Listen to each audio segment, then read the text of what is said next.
qual a visão espírita em relação ao exorcismo? Ok.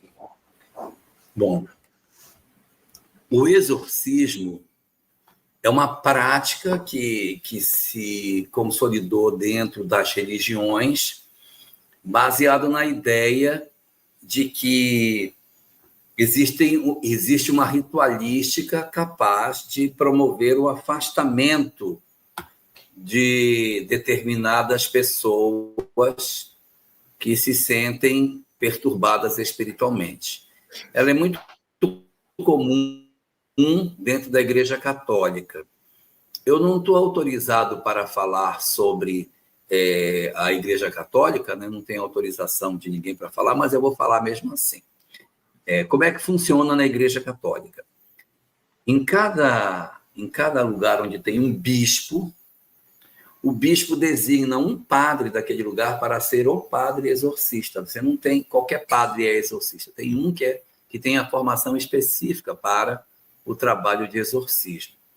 E ele se caracteriza por determinadas práticas litúrgicas, exteriores, que são feitas na expectativa de que isso desconecte a pessoa das entidades que a perturbam, que no caso são intituladas nessa leitura como sendo o próprio demônio.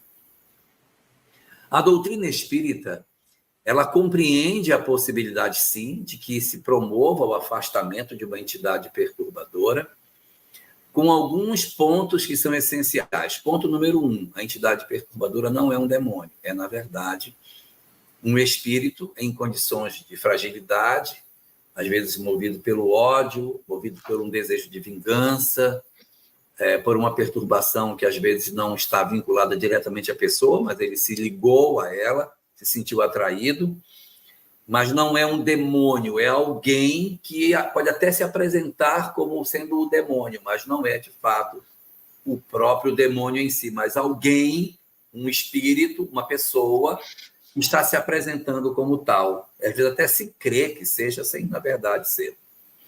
Então, esse é o primeiro ponto a ser observado. O segundo ponto a ser observado é que, para a doutrina espírita, os objetos, os amuletos, os artefatos que se pode utilizar para o afastamento, os rituais, as roupas, os diversos elementos físicos que se pode utilizar, eles não são verdadeiramente capazes de afastar o espírito. O que afasta o espírito é o pensamento. Mas eles são indutores da movimentação. Se você tem uma pessoa que acredita que determinado objeto afasta espírito, isso mobiliza a mente dela para que ela creia e isso assim se dá. Então, eu acho que se eu colocar um pouquinho de sal grosso debaixo da minha cama, vou afastar. Eu acho que se eu pegar um galinho de arruda e bater na pessoa... Então, como eu creio, como eu assim creio, isso movimenta a minha fé. Se eu tenho um objeto, uma imagem ou um objeto qualquer do qual eu me valho para isso, então nós vamos identificar aí uma possibilidade de entendimento que sim, que existe não pelo objeto, mas pelas crenças que o indivíduo possui. Então, a primeira é com relação ao espírito, não é o demônio. A segunda é com relação às práticas. E a terceira é como é que você se desconecta. Nós nos desconectamos mudando nossos hábitos mentais, desligando as tomadas mentais. E dentro da doutrina espírita, nós não usamos o termo exorcismo, porque já que não é um demônio, já que não são práticas exteriores, já que são questões de conduta, nós chamamos isso de processo de desobsessão. Quando uma entidade se vincula, é um processo obsessivo. Quando você realiza a desconexão, é um processo de desobsessão. Não são demônios, não é a ritualística, mas sim a transformação moral, o elemento de desconexão das entidades perturbadoras. Uhum. Eu só acrescentaria que nesses processos em que o exorcismo, né, em outras crenças, ele é utilizado, são os processos de obsessões sérias, geralmente subjugações, possessões, tá? Em que o espírito consegue praticamente dominar o corpo da pessoa e às vezes até a subjugação moral. Então, é como o caso do endemoninhado, que Jesus consegue afastar, né, o espírito, que pede para ir para os porcos. Então, ele era considerado um louco, né, que vivia do cemitério. Então, sim, a igreja tem essa ritualística. Nós sabemos no Espiritismo que o que auxilia, o que dá resultado nesses casos sérios é a ascendência moral daquele que vai fazer o processo. A ascendência moral. Não é o cargo, não é o título, é a ascendência moral. Tanto que Jesus chegava lá e dizia, sai. E o espírito saía. A ascendência moral de Jesus acrescida, nesses casos de subjugação, do magnetismo do médium, da pessoa. Por quê? Porque existe um vínculo muito estreito entre esse obsessor, que é o nosso irmão, também adoentado, e o obsidiado, que é o outro adoentado, o encarnado e desencarnado.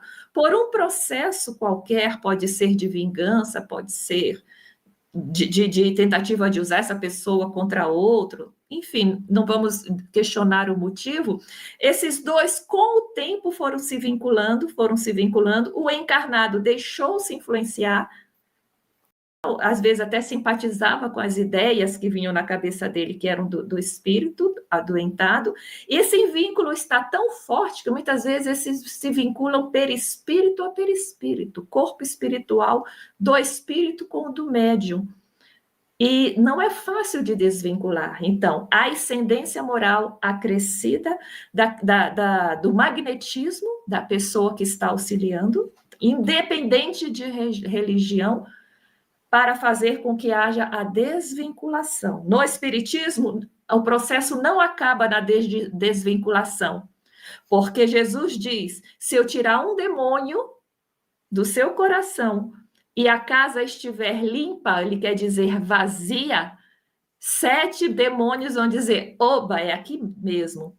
Então, você fazer um processo desobsessivo e não trabalhar essas duas partes, o espírito precisa ser amparado e conduzido para que ele trabalhe isso nele, e o médium, o obsediado, o encarnado, também precisa ser amparado para passar por um processo de mudança moral, transformação moral, para não virar uma anteninha que atrai esse espírito de entidade. Então, o processo continua depois desse desvínculo na tarefa espírita.